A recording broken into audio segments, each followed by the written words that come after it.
Za velih ljeto znači kupanje, ta či to u morju, ozeru, riki či u bazenu. Ostatnjih rokoch postalo popularne mac bazen u dvore, a toho roku okreme zvekšane pohledovanje za bazenami. Kupujuše bazeni šickih veljkostoh, poneže ukazalo, že taki sposob ošvižovanja hviljkovo i najbezpečniejszy.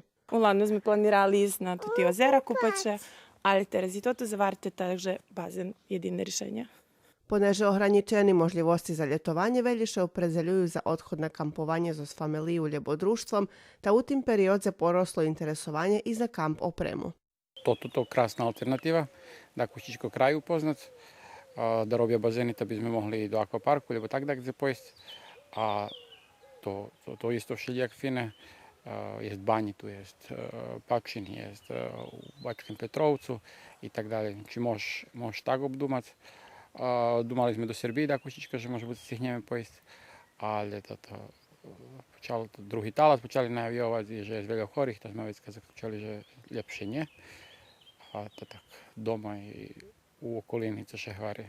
Za tih, ktorí ljubja čitac, interesantna knjižka vše može biti dobra opcija za preprovadzovanje času, a jak doznavame u Keresturske biblioteki, epidemija koronavirusu i ljeto porušali da jednih, že bi počali čitati knjižki.